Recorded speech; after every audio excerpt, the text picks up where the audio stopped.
So over the last week or so, I've been taking a look at the commodity markets, and I'm not exactly sure why, but the price of corn is absolutely collapsing.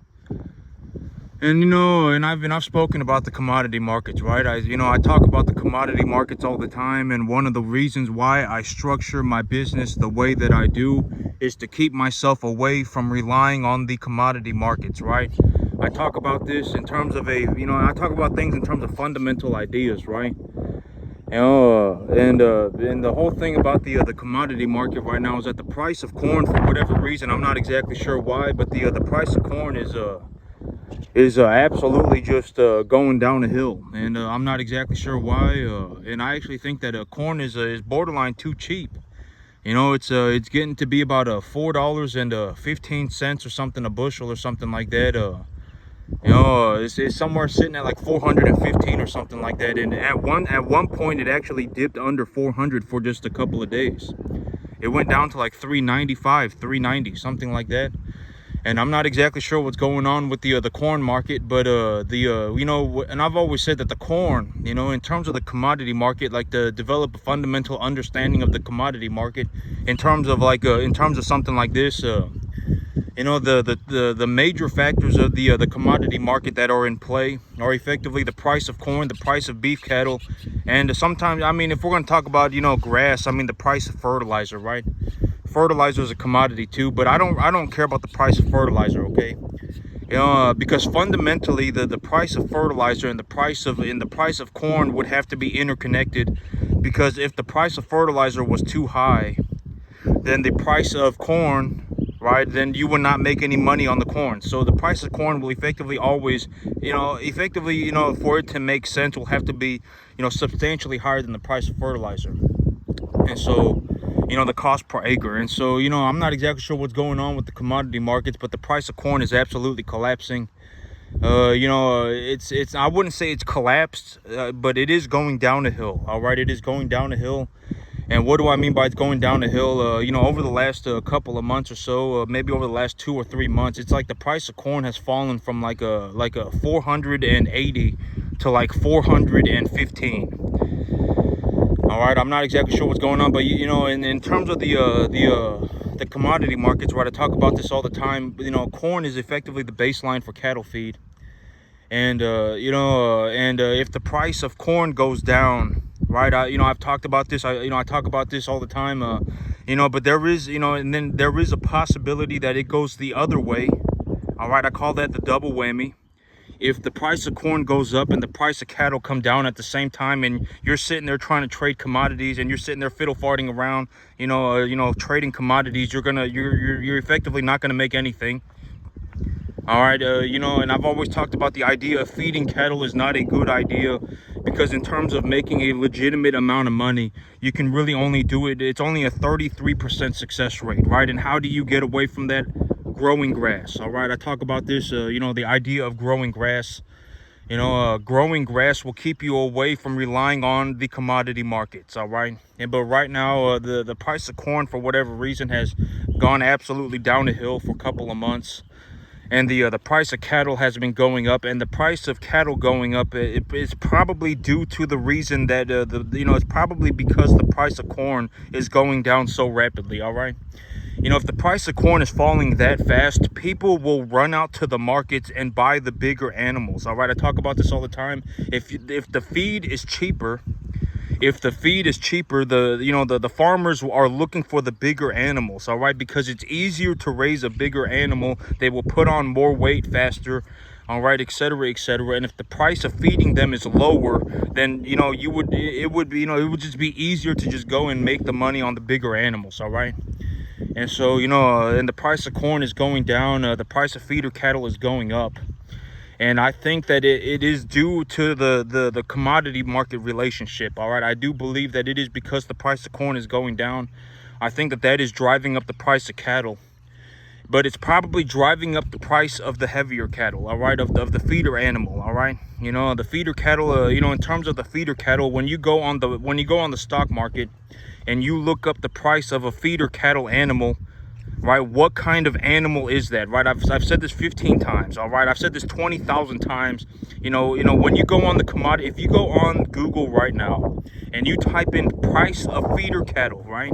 If you type in feeder cattle price and boom, it shows you a number, right? What is that number for, right?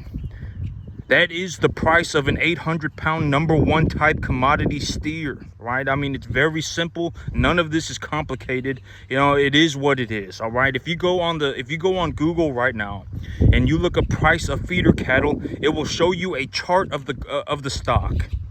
It will show you the stock, all right? It will show you the stock, right? I've always said commodities are traded as a global asset. All right, commodities are a global asset, all right? And the price of the commodity is the price of the commodity, all right? You don't ask Billy Joe Bob what your commodity is worth, all right? You go on the stock market and you look it up, all right? You just go on Google and you look it up. And if you look up feeder cattle price, what are you looking at? That is the price of an 800-pound number one type commodity steer. Not a heifer, not a 1.5 type animal. Not some plainer animal, a number one type commodity steer, okay? That is what you're looking at, all right? For an 800-pounder. And so when the price of the feeder cattle animal goes up, I would think that right now the price of the feeder cattle animal is going up because the price of corn is going down so rapidly. But in all honesty, some people, when it comes to this business, all right, there are people that will legitimately get into the cattle business as a way to market their corn. All right, they will get into the cattle business because they have a bunch of corn and they're not going to make a lot of money on it, and so they figured they may as well just bring home animals, bring home cattle, and feed them with the corn that they grew. But me, in terms of the way that I do things, I am effectively a cattleman forever, all the time. I don't change the soybeans, I don't change the corn, I don't change to nothing. All right, I am a cattleman effectively 24/7. All right, I don't consider the possibility of going and growing soybeans, growing cotton, growing corn. I don't consider any of that stuff. Oh, maybe I should get into the corn market. Maybe I should get into the cotton market. Maybe I should get into the soybean market. I don't consider any of that stuff. I am effectively a cattleman 24/7, right? And I've talked about this, the whole thing about, when you're watching me farm, you need to understand that I actually make money in the cattle business. I make a drastic amount of money in the cattle business. Like when you watch people, all right, and I've always said that if, the whole thing about it is that talk is cheap. All right, if you talk is cheap, let's see it, right? And I show you how I do it, right? I will probably, I've already ran about around 90 cattle for the year. I'm actually slowing myself down because I have the summer months coming up, right? I'm actually slowing myself down, but realistically, by the end of the year, I would anticipate that if I just continue to run my business. And I am looking for a new piece of real estate. I've spoken about this, right? I am looking, if I just effectively just wait, if I just sit here and do nothing but this for the next 3 months, which is not ideal, right? If I sit here for 3 months, I can effectively just collect enough money to just massively, just deleverage myself, have 5 times my income or have 5 times the money that I spend in income, and et cetera, et cetera. And in all honesty, this is not an ideal situation, right? And, the whole thing about this is if I had another piece of land, or if I just had a way to whatever, just create a second portion of the field, what I would honestly rather do is just leave these animals alone and just bring in a entire separate other herd. All right, I would just leave these animals alone for 3 or 4 months and then just bring home a separate set of 28 animals. And how would I do that? I would take the money that I make when I liquidate the animals, and then I would invest that money and then leverage against it. That's how I would do it. And then these animals would continue to appreciate for 3-4 months. All right, and while they are appreciating, that creates a safety margin for me investing more capital. All right, that is how that is what I would rather be doing. But where would I put 28 more animals, right? If I was legitimately going to go and do that, where would I put these 28 animals, right? And so that's the big thing, and so I am looking to solve the problem. And how am I going to solve the problem? By buying myself more real estate. But that's the thing. Me, I am effectively a cattleman forever. All right, I've talked about this. I don't consider the possibility of growing corn. I don't consider the possibility of getting in the soybean market. I don't consider the possibility of getting in the cotton market. I am effectively a cattleman forever. And when you watch me run cattle, you need to understand that when I run cattle, I make such a ballistic amount of money that I effectively make more money than the entire planet doing anything. All right, that's what you're looking at. All right, and when I talk to you about my financial strategies and what do I see, I'm not giving you the wrong information. I am giving you the best information that I can, okay? I am talking to you about what I see. You have to understand that I actually did it, right? I'm not giving you my opinion, all right? Talk is cheap. Let's see it. You say you want to be a cattleman, then let's see it. All right, chances are, in all honesty, if you actually, and I've spoken about this, the whole thing about it, the fundamental idea, about throwing money at something. If you're in a situation where you are legitimately, and I've spoken about this, the whole thing about this is that, you probably don't understand that you are legitimately you may be about to throw yourself off a cliff. You might be, okay. And here's the thing. If you legitimately believe that putting money into something, if you legitimately believe money is the solution, you're an idiot. You're poor. I guarantee it. Right? Money is kind of an illusion. All right? Money is kind of just whatever. Money is an illusion. All right? Money doesn't really even do anything. And here's actually a very realistic way to look at it. If you legitimately believe that putting money into something is going to save you, that you believe that money is the solution, right? And, I've already said, when I invest capital, how do I invest capital, right? And why do I how does this keep me away from bankruptcy, right? Because you have to understand, okay, if you have $5,000, what if $5,000, like if I had $5,000, that is about all the money that I would need to legitimately make enough money to where I would not have to consider or worry about money anymore. If I had $5,000, that's all the money that I would need. I would be able to buy 5 cattle. I would be able to buy a load of fertilizer. I would be able to go and get myself a lease property. I would be able to do all of that stuff with $5,000. All right, I would be able to do all of that stuff. And here's the thing, and I talk about the whole idea of one of my financial strategies, right? How to keep yourself away from bankruptcy. All right, how to keep yourself away from effectively just being broke forever. All right, how to keep yourself away from that. If you invest your money first, right? The whole idea of, oh my God, I'm just gonna throw money at this thing, and when I throw money at this thing, it's gonna turn into a magical journey for me. That is, one of the most fundamental ways that you can legitimately go bankrupt. Because at the end of the day, even if you put, and I've spoken about this, like the whole idea of actually farming, legitimately becoming a farmer, is that, the whole thing about it is, if all it took was money to do it, every rich person would be a farmer, right? I mean, because it's like, oh, well, the money was all you needed. In all honesty, the money is negligible. You need to actually know how to farm. If you don't know how to farm, the amount of money that you put into it is not going to matter. And I use my perspective as a very realistic way to look at this. If I had $5,000, I could turn that $5,000 into $100,000 by farming cattle. Even if I didn't have a cattle farm, I could just start myself another one within 30 seconds. It doesn't matter. If I had $5,000, that is all I would need to make $100,000 very quickly. And I would do that by farming cattle. All right, this whole, if you legitimately think that you need money, if that is what you think like that because you're poor. And there is a very realistic possibility that you're going to launch yourself off a cliff, or you will remain practically homeless for the rest of your life. Guarantee it. You're never going to make it. All right, you need to actually learn how to farm. If you don't know how to farm, it's not going to matter how much money you put into it.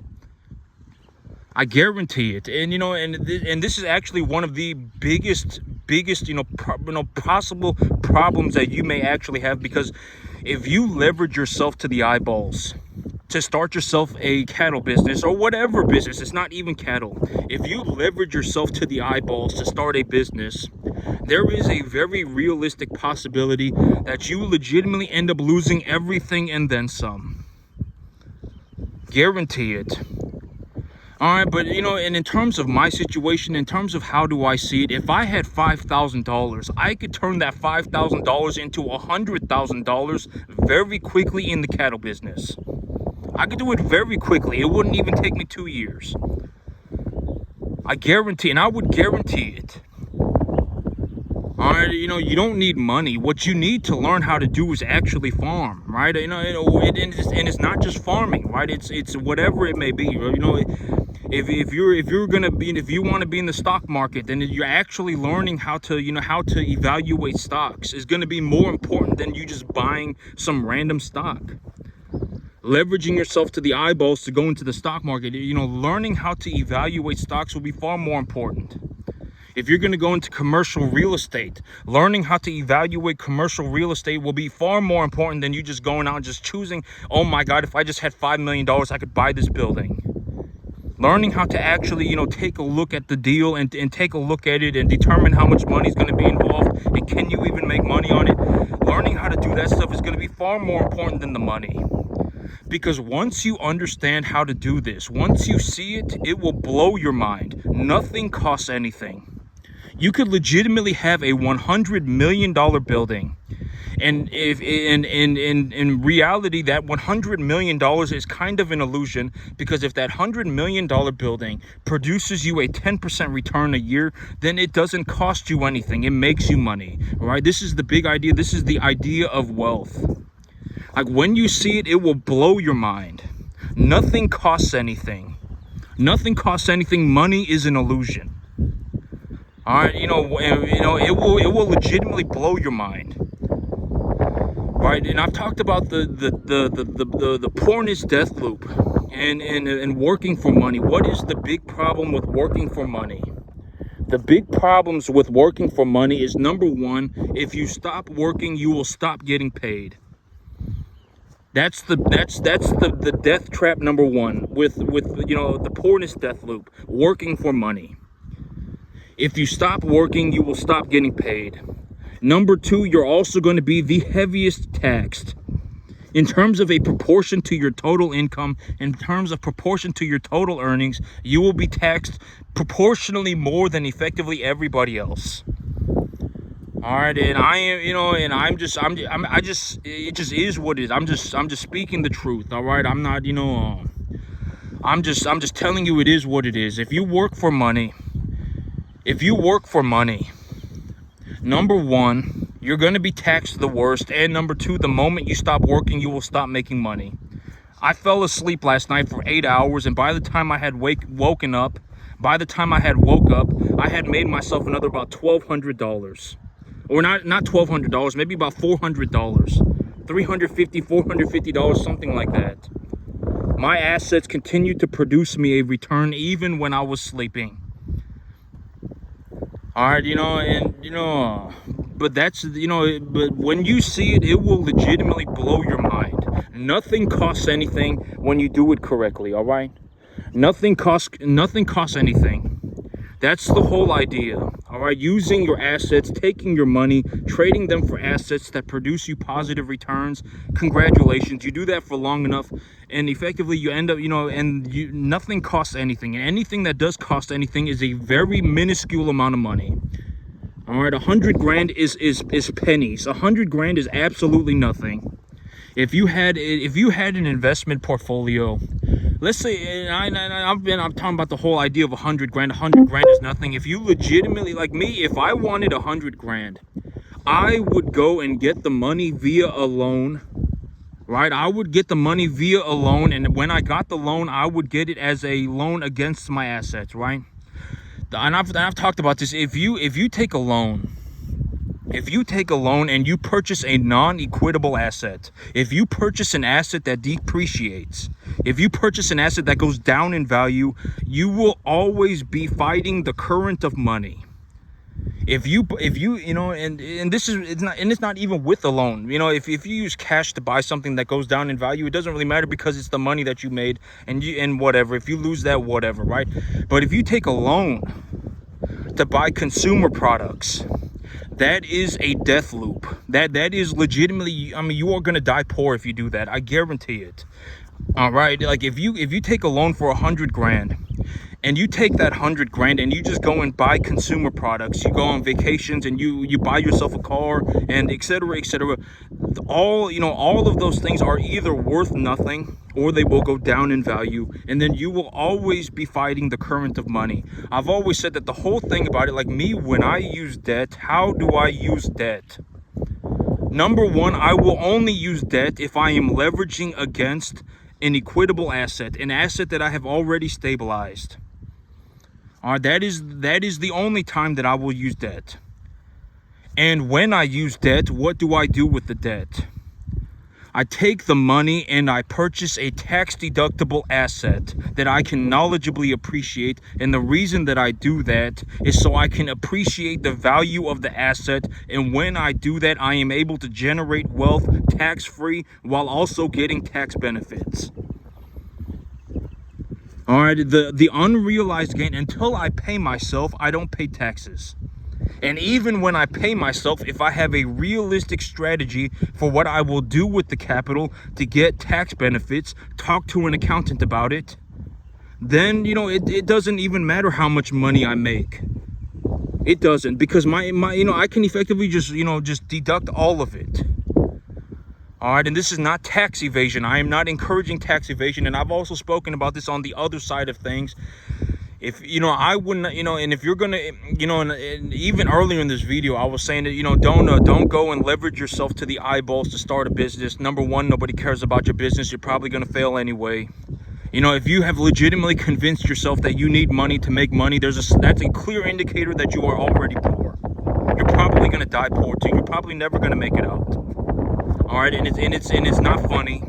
It's sad. If anything, it's sad. All right, because if you are average, you effectively have the capacity to learn how to do anything, and you learn how to become an idiot.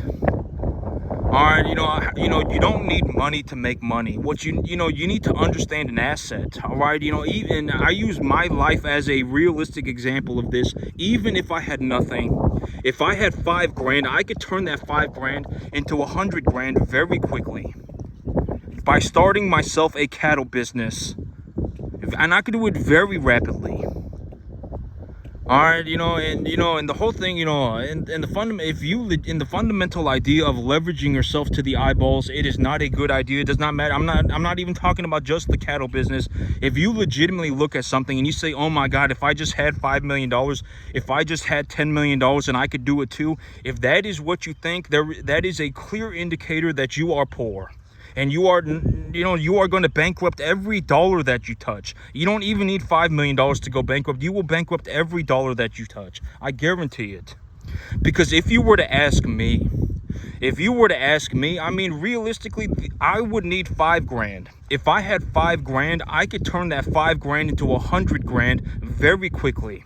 I could just go and buy myself 5 cattle. I could go and buy myself a tonnage of fertilizer. I can get myself a lease property, leverage against my assets, and then just run my cattle on the grass. And I would make a drastic sum of money.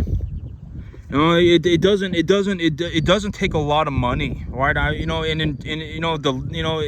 Realistically, I could do it with 5 grand.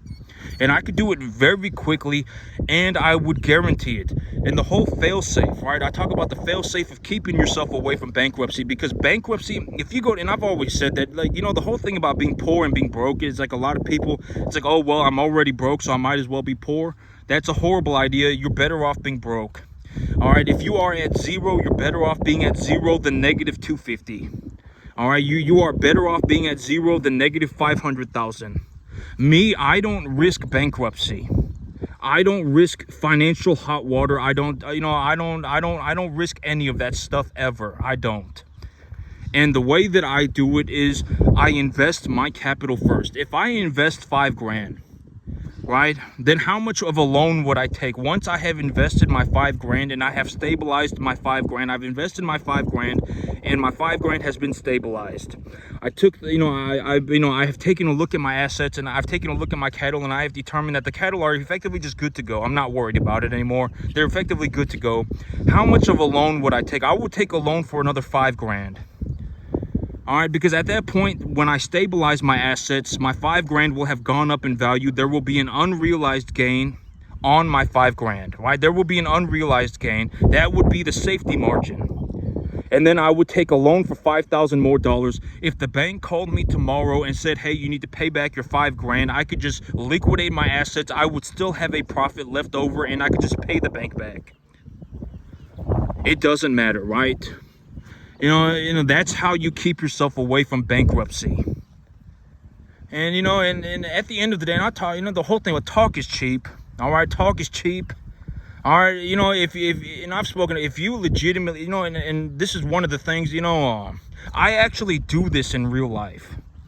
All right, I make an astronomical sum of money. I don't even know how much money I make. It's a lot. All right, on the low end of my income, it's about $35,000 a month. The low end. If I legitimately, intentionally, chop my business, all right, if I intentionally slow myself down, then I make $35,000 a month. That's my take-home pay. All right, and I've always said money's not an opinion, all right? And if you have a better idea, then let's see it. All right, because it's and the whole thing about this is it doesn't matter. I mean, the whole idea of starting yourself a business and making yourself 350, 500, and I've spoken about this.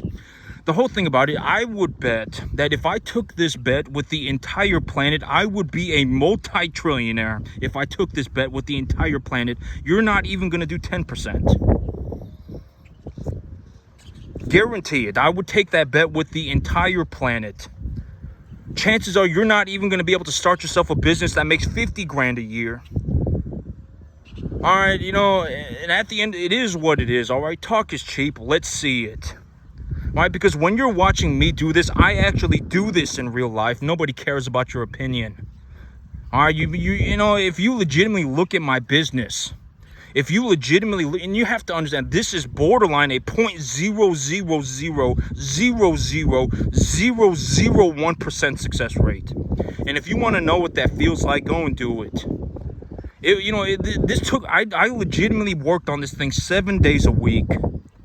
Sometimes I was legitimately working more than 20 hours a day for weeks straight.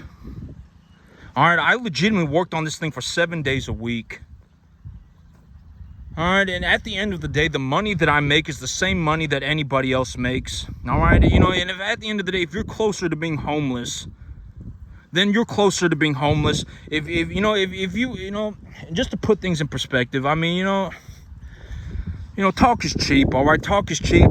All right, if you have a bunch of opinions and you have and you're borderline a bum, then you should, are you not even ashamed of yourself? Not even in the slightest.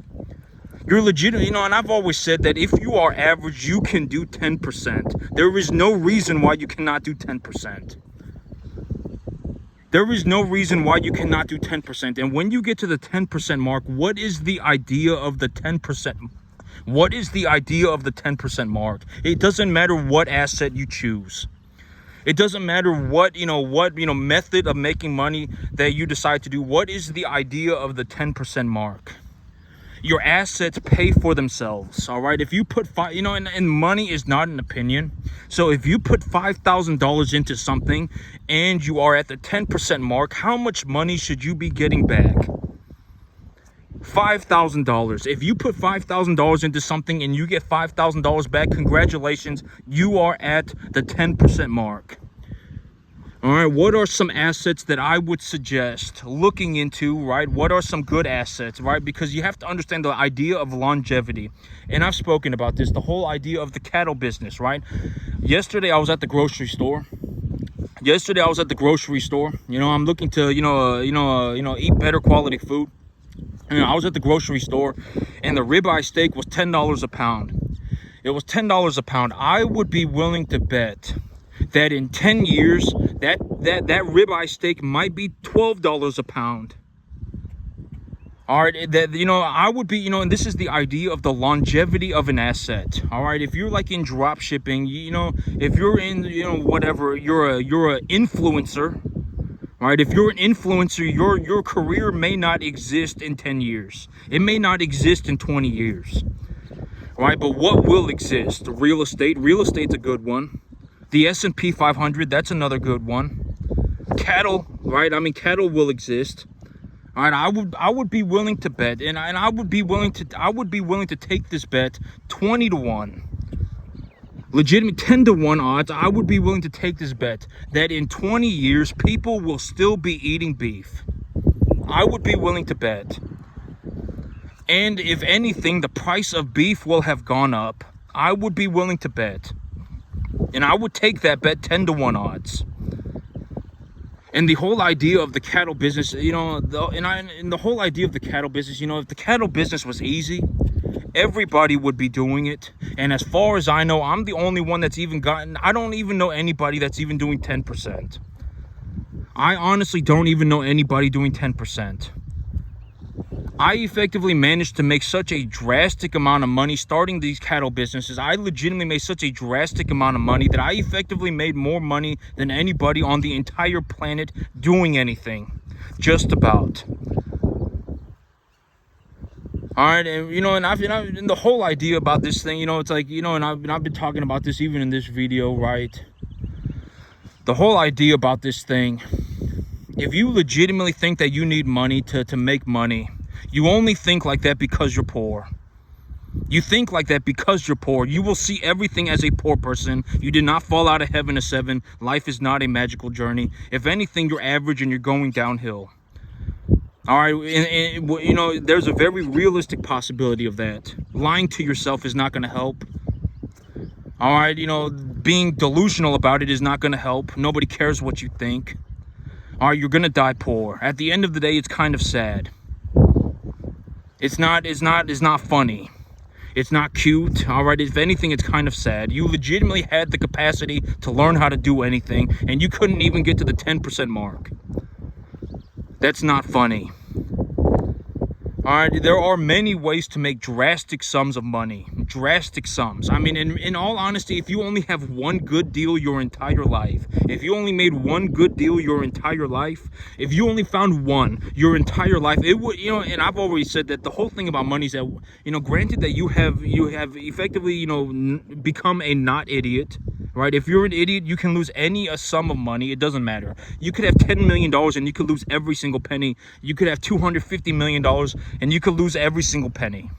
One of the, you know, and I've talked about this, the whole thing, like me, you know, when, like, the thing about me is like, why, you know, why do I not go around and save people? Because people cannot be saved. If I, you know, and think about it like this, if I legitimately just went out and started, you know, because, you know, you have to understand that this business, like me, you know, I actually know how to make money, right? That this business makes about $350,000, $500,000 a year. If I legitimately, okay, imagine how many people do you know that if I just started dropping $400,000 a year into their bank account, that they would just magically just become a wonderful person? How many people do you know that would do that? I don't know anybody. All right, you know, working for it is very important because it takes a long time. All right, it takes a long, when you work for something, it will effectively, it will turn you into somebody who is, you know, who is better off when you actually have to work for something. You know, and I talked to, you know, like, I talk about this whole thing, you know, if I legitimately went and started just doing this for people, right? Imagine that I just started going around and doing this for people and I just started dropping $450,000 a year in their bank account. That's not going to help anybody. All right, if anything, it will make, you know, if you are an idiot, it will make your problems worse. You can lose any sum of money. It doesn't matter how much the money is. If I legitimately went around and started doing this for people, it very well potentially could ruin their lives. The amount of money that I generate is effectively enough money to legitimately ruin your life. To ruin almost anybody's life. You know, because, you know, it's like, you know, if I went around and just started dropping $450,000 a year in people's accounts, If you know, this is also why you cannot give people money. I've always said that if you know, the whole thing about giving a man a fish is if you give a man a fish, you are going to turn that man into a bum beggar for the rest of his life. You cannot give people fish. I can show you how to fish. I can show you how to fish, and I can show you how to do it, but I cannot, you know, you cannot give a man a fish. If you give a man a fish, you will turn him into a bum beggar for the rest of his life. I guarantee it. Almost everybody. It will be very rare to find somebody who like legitimately wins the lottery and then goes off to live a wonderful, incredible life. It would be very rare.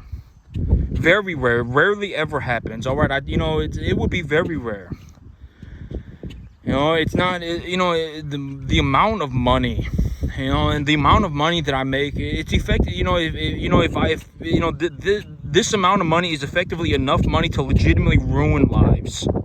It could happen if you're not, you know, if you don't have an understanding of it, right? I actually had to work for it, and I actually learned how to grow this wealth. And you know, along the way, I effectively learned to, effectively, just it is what it is. Even if I had nothing, I could redo it all in 30 seconds. All right, it doesn't matter. Even if I had nothing, I could redo it all in 30 seconds. All right, money is negligible to me now. Money's negligible. It doesn't matter. You know, I don't know. Money is whatever. Even if I lost everything and I had nothing, I could redo it all. It's just whatever to me. It honestly doesn't matter. And one of the questions that I've asked is, have you ever legitimately, and if you're watching this, have you ever considered the possibility of making a large amount of money? Have you ever considered that? Like, have you actually sat there and ever thought about that, legitimately making a large sum of money? Have you? Most people haven't. Most people, even if they think about making a small amount of money, it's like crippling for them. Even the idea of making $10,000 a month is just so like a whatever that it like cripples them mentally. But have you ever thought about making a large sum of money? Have you ever thought about that? Why not? Right? Why not? Have you ever considered that? And if you're going to make a large sum of money, how do I suggest that you do it? Via an equitable asset that makes a positive return. There is no magical scheme. There is no, my life is a magical journey. There is no, me and my buddy pals are going to go on a magical journey together. There is none of that. There is only one realistic way that I have seen to generate large sums of money. And that is to find an asset that you understand, make sure it's equitable, understand its appraisal value, and then, effectively trade your money for that asset. And when the asset should produce you a positive return. And in all honesty, find yourself an accountant. Find an accountant that specifically understands the work that you're in, all right? That's very important. Find an accountant that understands your asset. If you're going to get into commercial real estate, find yourself an accountant that specifically works on commercial real estate. If you're going to go into the cattle business, find yourself an accountant that specifically focuses on the cattle business. All right. If you're going to find yourself whatever your asset is, find yourself an accountant that specifically understands your asset. All right, that's very, that will do a lot. That will do a lot. All right, it will save you a lot of guessing and everything. All right, but that's the only way that I've seen it. There is no magical journey. There is no I fell out of heaven at 7, and either you work for it or you don't. All right, and I've spoken. The whole thing about talk is cheap. If you don't do it, if you legitimately cannot even do 10%. Right, if you have a bunch of opinions and you cannot even do 10%, that's borderline pathetic. How did you end up like that? All right, and in terms of this, I would be willing to bet, if I took this bet with the entire planet and I took this bet at a 10-to-1 odd, I would be a multi-trillionaire. The thing about this is, I would be willing to, there is a very realistic possibility that nobody is even going to make it to a point where they can make $35,000 to $50,000 a year for themselves. All right, even that. And there are many ways to make money. If you have a stock, If you know, and all it could be as simple as just buying the S&P 500. If you buy the S&P 500 and you make a 10% return a year, right? If you make a 10% return a year, and you know, even that would, you know, produce you extra income. There are many ways to make extra money, many ways. All right, and there are many ways to lose money. All right, you know, you don't want to be in a situation. You definitely don't want to be in a situation where you're losing money. You're better off being broke than poor. All right, you know, because zero, you know, and the whole idea of being better off being broke than poor, it's like, imagine that if you have nothing, and you have two major ideas going on in your head, and you have nothing, and let's say that you're trying to start yourself a cattle business. You're looking to start yourself a cattle business. You are better off, and you know, let's say that you have $5,000. You are better off just investing your $5,000 than you are going to the bank and taking a loan for $50,000, even $100,000. You know, and when I talk about $100,000, to me, $100,000 is absolute pennies. $100,000 is not. I could put $1 million in a hole right now and light that money on fire, and it wouldn't even matter to me. All right, $100,000 is nothing, and if you pay 8% interest a year on $100,000, you're paying $8,000 a year for the money. That's it. But still, even then, if you only have $5,000, I would not, you know, I would not take a loan. Just invest your $5,000. All right, you know, because if you and then the whole thing about, you know, the fail safe for bankruptcy, especially, you know, and this is something that I use even to this day. I do this even to this day, all right? And, you know, the fail-safe for bankruptcy, if you have $5,000 and you invest $5,000, even if you lost, actually, let's talk about this. Let's say that you invest $5,000 and you lose all $5,000. Should you go and leverage yourself to get another $5,000? No, what should you do? Just go out and make another $5,000 and then try again. All right, but if you're doing it relatively correctly, you are not going to lose one. You know, and I talk about this. The idea of losing 100% of your money is borderline ridiculous. You know, if you legitimately manage to lose 100% of your money, that's borderline ridiculous. How did you do that? You know, how do you know how? You know, but you know, and I talk about, you know, losing 100% of your money, if you're doing it even relatively correctly, is borderline a ridiculous idea. You're not going to lose 100% of your money. Even if you lost 50% of your money, at least you still have your money. And you know, and if you had a good asset and you intentionally raised the value of that asset, you can still leverage against it. All right, you know, the fail-safe for bankruptcy, if you invest your own money and something goes horribly wrong and you actually manage to lose your money, right, then don't leverage, right? I talk about this, like, if I you know, I always invest my capital first, and when I invest my capital, if something looks like it is going horribly wrong, then I stop leveraging. I figure it out, I solve the problem, I reassess the balance sheet, and once the balance sheet looks good, then I continue forward. And I have two major ways for leveraging, right? But number two, I don't really use, you know, option number two very often. I almost always rely on option number one, simply because it is easier to keep track of. All right, I leverage against my earnings. All right, leveraging against your earnings is much easier than appraising your entire balance sheet and then leveraging against it. It's much easier, because the idea of leveraging against your earnings is if I go to the sale barn. Let's say, okay, and this is a very real, you know, I will use a real life example. So if I have 50 cattle, let's say I have 50 cattle, let's say I have 35 cattle. I have 35 cattle, and I have determined that I will liquidate 5 animals. So I liquidate my 5 animals and I make enough money to buy 10. That leaves me with 30 animals at home, and I have taken a look at my 30 animals at home, and I have determined that my 30 animals are stable and they have gone up in value. So I went to the sale barn and I sold 5 out of my 35 cattle. And and so when I take a look at that, I have 30 cattle at home. They have gone up in value. Right, they are equitable, they are good assets, they have gone up in value, and they're stable. And I went to the sale barn and I sold 5 cattle and I made enough money to buy 10. I would not buy 10, I would buy 15.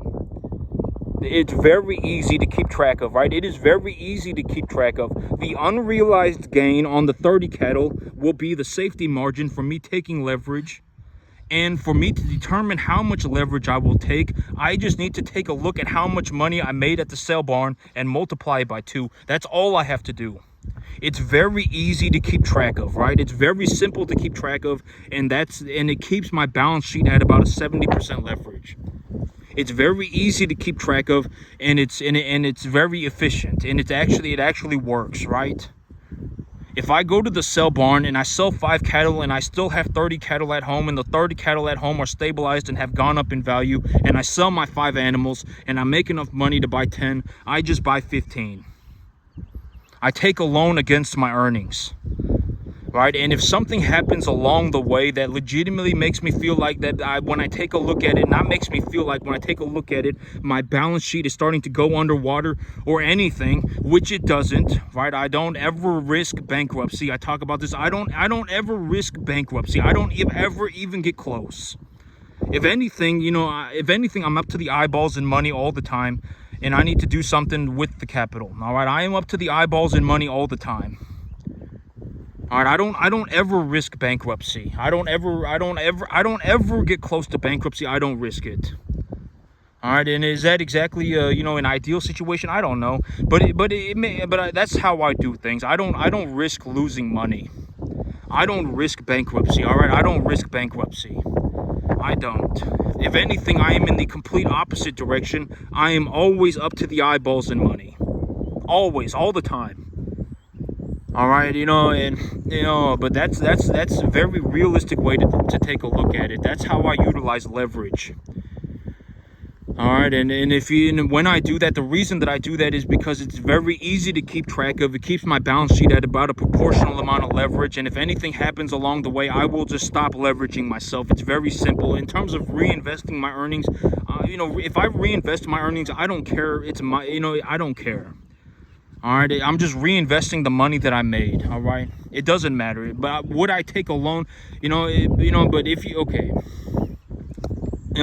you take a loan, if you legitimately think that you need money to make money, and you end up in this pornist death loop, this pathetic pornist death loop, you think you need money to make money, and you go to the bank and you take a loan for 250 grand, and it turns out you can't even do the work. It turns out you can't even do the work. You took a loan for 250 grand to go on your magical journey.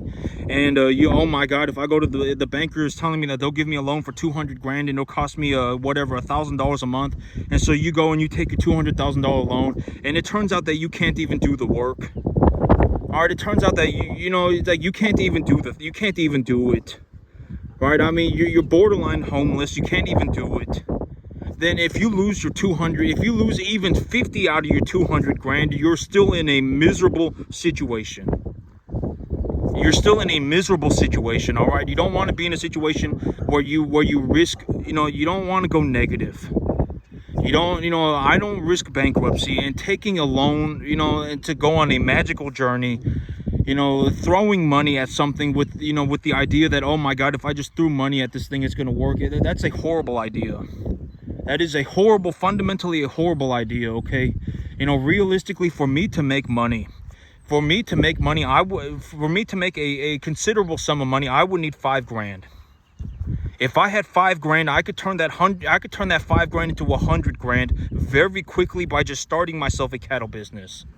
I could do it very rapidly, and I would do it with a 100% guarantee. If I lost my 5 grand, I would just go and make another 5 grand and try again. But the idea of losing 5 grand and losing 100% of an investment, granted that you're doing it somewhat correctly, is not going to happen, okay? It is not going to happen. All right, you're not going to lose 100% of your investment if you're not, granted that you're not an idiot. If you're an idiot, you can lose 100% of anything. You can lose 150% of anything. Would I lose, if I had 5 grand, would I lose all 5 grand? Absolutely not. I would go the other way. I would probably even double it very quickly. All right, you don't need money. You don't need money. You need to actually, even if you had money, if you don't know how to do the work, then congratulations, you're not going to be able to make it, all right? The money's not going to do anything. You still don't know how to farm. You still don't know how to appraise your asset. You still don't know how to do whatever it is. You just have, money's not going to do anything. All right.